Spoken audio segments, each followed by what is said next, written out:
Connor Vale was a YouTube sensation, charming, creative, and wildly unpredictable. But behind the camera, he was crafting something far more sinister than content. By the time his fans realized the truth, they weren't just watching his story, they were part of it. No one saw it coming. Connor Vale was just another young man with a camera and a dream when he launched his YouTube channel at the age of 19. His early videos were innocent enough goofy challenges, awkward comedy sketches, and occasional vlogs about his day-to-day life in his small Oregon town. The internet was flooded with content like his, but something about Connor stood out. Maybe it was his odd charm, his sharp editing, or his ability to make even the most mundane things entertaining. Whatever it was, his subscriber count began to climb steadily. Within a year, he had hit the 100,000 mark. By the time he turned 21, he was celebrating 1 million followers with a livestream and a limited edition merch drop. His rise wasn't without changes. As the views piled up, so did the pressure to stay relevant. He pivoted from light-hearted humor to more extreme content, prank videos that pushed boundaries, exploring creepy abandoned buildings, and even dabbling in horror-themed short films. Fans ate it up. He branded himself as Connor the Brave, a fearless digital explorer who would go anywhere and try anything for the sake of content. His antics ranged from the silly to the downright reckless. One video had him pretending to break into a supposedly haunted asylum. Another showed him spending the night in a graveyard with only a flashlight and a Ouija board. Every upload brought him closer to the edge, and every like seemed to push him further. But as his fame soared, his mental state began to shift. Behind the scenes, Connor was battling something he didn't talk about online. The persona he had built was growing heavier, harder to carry with each video. He smiled on screen, but off camera, he grew distant from family and friends. He stopped attending events, stopped replying to messages, and began spending days at a time alone in his apartment. Fans noticed the change in tone. His eyes looked tired, his humor more forced. The once vibrant energy of his channel was now laced with a quiet unease. Still, the algorithm favored him. His darker, edgier videos performed even better than his old ones. It didn't matter if they made people uncomfortable, they got clicks. Sponsors continued to offer deals, and fans flooded the comments with encouragement, praising his creativity and bravery. Connor, feeling more isolated than ever, began to believe that his worth was directly tied to how far he could go to entertain. He started scripting videos that involved more intense scenarios, often towing the line between fiction and reality. He blurred that line so well that even his closest followers couldn't tell what was real anymore. No one saw it coming because no one wanted to believe it. The world saw Connor Vale as a performer, a digital entertainer who thrived in the bizarre and unexpected. But behind the screen was a ticking clock. Fame had opened a door in Connor's mind, and whatever stepped through had no intention of entertaining anyone. It had something much darker in mind. Connor's transformation wasn't sudden, it crept in slowly, hidden beneath the surface of his content. At first, it was just subtle. The thumbnails of his videos became darker, the colors colder. The background music changed from playful tunes to eerie ambient sounds. He began titling his videos with cryptic phrases like "they followed me" or "I wasn't alone there." Viewers thought it was part of a new horror-themed direction, possibly a marketing gimmick for a short film or a game collaboration. In truth, Connor was slipping into something much more dangerous than anyone realized. His obsession with real-life horror began around this time. He started visiting local crime scenes that were long since forgotten, old arson sites, deserted houses linked to missing person cases, and even a forest where a body had been found years before. These places made their way into his videos under the guise of exploration, but in reality, Connor was drawn to them for something else. He started reading books on serial killers, watching documentaries late into the night, and writing long, rambling thoughts in a journal that no one was meant to see. That journal slowly filled with disturbing ideas, fantasies that crossed lines most wouldn't dare to imagine. What made it more unnerving was how Connor began referencing these ideas indirectly in his videos. He would mention details from unsolved crimes, slip real case file terminology into his voiceovers, and stage parts of his set to resemble actual crime scenes. These weren't obvious at first, just subtle Easter eggs for those who paid attention. But for Connor, it was a new form of control. He wanted to be noticed, not just for his creativity, but for the secrets he was hiding in plain sight. Around this time, he cut ties with nearly everyone from his old life. His friends couldn't reach him anymore, and his family rarely saw or heard from him. His fans speculated about a possible mental health struggle or burnout, but Connor never addressed it. Instead, he released a video titled "The Mask We Wear," a strange, artistic piece filled with cryptic visuals, mirror imagery, and a distorted monologue about truth, pain, and performance. It didn't gain as many views as his usual content, but those who watched it felt unsettled. Something about the video felt like a goodbye or a warning. Behind the scenes, Connor was changing his workspace. He installed blackout curtains, soundproofed his walls, and began recording at night.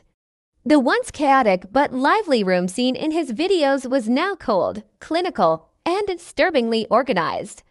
Shelves were filled with books on anatomy, forensic psychology, and ritual symbolism. On his wall hung a large corkboard with photos, strings, notes, and maps, a network of information that made no sense to outsiders. But to Connor, it was a blueprint, a plan in progress. While the internet continued to treat him as a strange but brilliant content creator, the reality was far more grim. Connor Vale wasn't just exploring darkness anymore, he was becoming it. The first body was discovered early one morning by a jogger near the edge of a vacant industrial complex. The victim was a 17-year-old boy reported missing 2 days earlier. There were no signs of robbery or assault, but the way the scene was arranged was unsettling. The body was placed deliberately, arms extended, eyes open, and positioned beside a pile of vintage VHS tapes. Investigators were baffled by the lack of evidence. No fingerprints, no DNA, no camera footage, just a quiet sense that something wasn't right. Online, a few curious viewers noticed something familiar. In a video Connor had posted 2 months before, titled "Lost in the Wrong Place," he wandered through an abandoned warehouse eerily similar to the crime scene. The lighting, the camera angles, even the pile of tapes, it all matched. But the video had been passed off as fiction, part of his growing horror series. No one could prove any connection, so the case went cold. 2 weeks later, another body was found. This time, it was a female YouTuber with nearly the same subscriber count as Connor. She was discovered in her apartment, posed with props mimicking a popular video challenge the two had once filmed together. The similarity was undeniable. Her fans, shaken and grieving, unearthed an old collaboration between her and Connor in which they reenacted movie death scenes as part of a Halloween skit. The position of her body now mirrored one of those scenes almost exactly. This time, internet forums erupted with speculation. Was it a deranged fan, a copycat killer? Or was Connor himself involved? He remained silent. No response, no statement, no video addressing the situation. Then, he uploaded again. The new video was titled "Watch Closely," and like his previous uploads, there was no story, no context, no explanation. It showed a sequence of silent clips, of flickering light bulb, the corner of a room with peeling wallpaper, a single shoe hanging from a tree branch.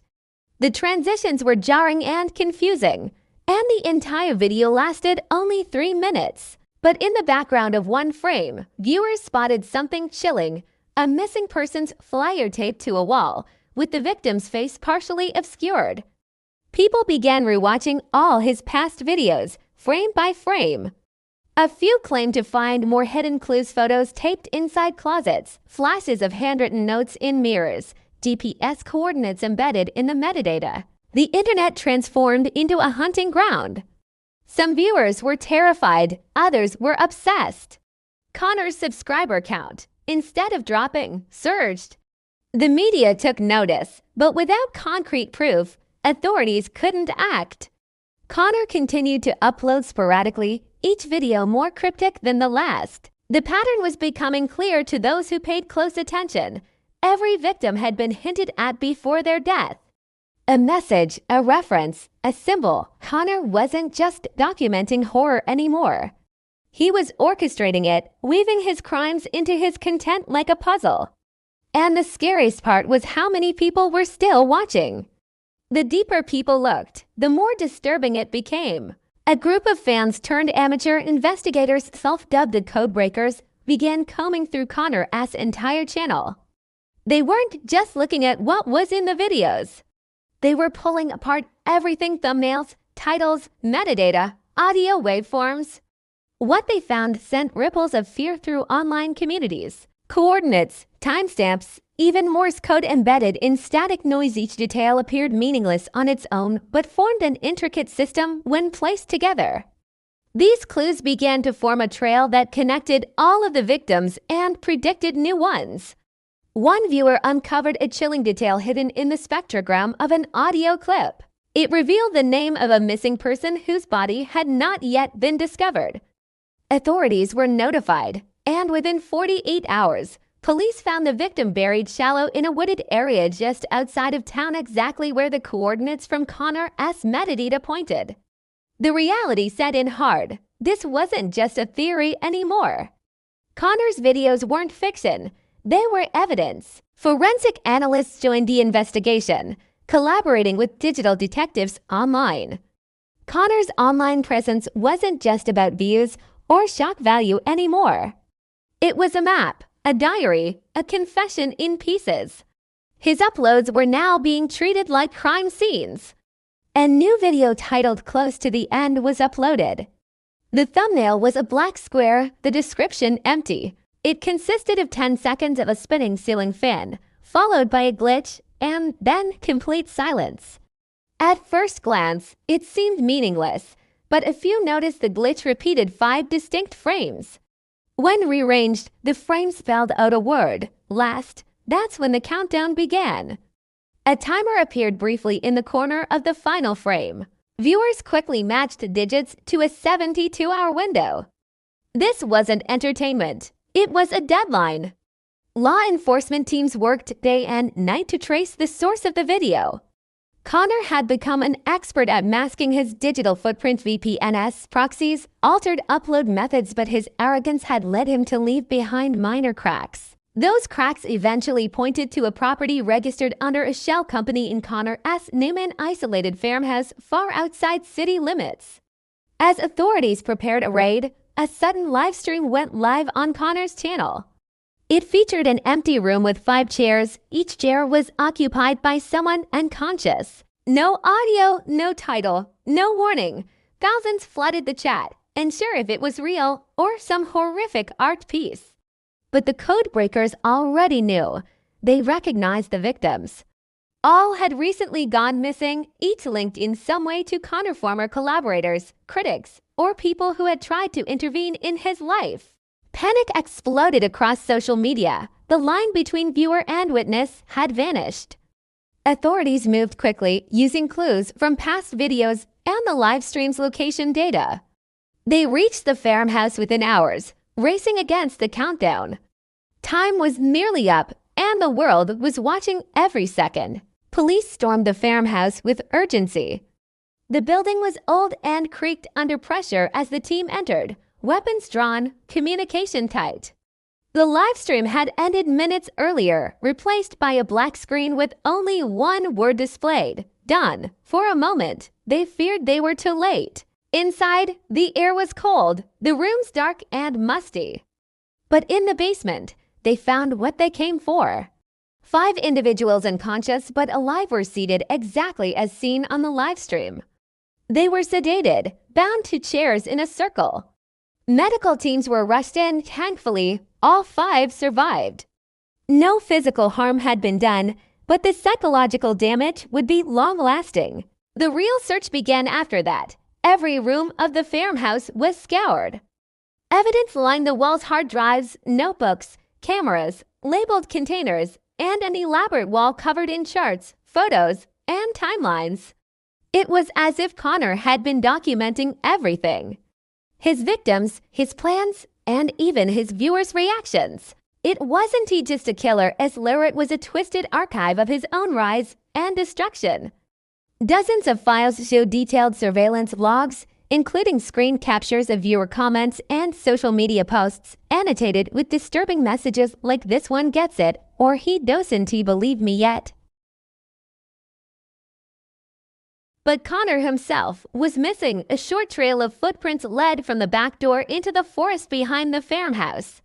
It didn't take long before his body was discovered. He had taken his own life beneath a cluster of pine trees, a camera in one hand and a worn-out journal in the other. His final act wasn't an escape. It was the end of a performance he had planned for months. He had controlled this story from beginning to end, and in his mind, this was the perfect finale. The journal revealed chilling thoughts pages of erotic handwriting, sketches, and notes detailing his hatred for the digital world he had once loved. He believed his audience was part of the problem, feeding his obsession with attention, encouraging the darkness in him. In one passage, he wrote, "They wanted the show to never end. So I gave them one they'd never forget." The most unsettling detail was that some of his final entries were written as if addressing his fans directly, thanking them for playing along and figuring it out. News of Connor's death and the truth behind his channel spread like wildfire. Fans were devastated. Some refused to believe it was real, calling it an elaborate hoax.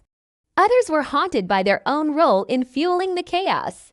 His subscriber count doubled in the days following his death, as curious onlookers rushed to his channel to witness the nightmare for themselves. The videos were quickly removed, and the channel was taken down permanently. Connor Vale had gone from internet star to one of the most disturbing figures in modern true crime history. His story forced a conversation the online world had long avoided: how much are viewers responsible when entertainment turns into real horror? And how many more Connors might be out there watching, waiting, performing in silence until it's too late?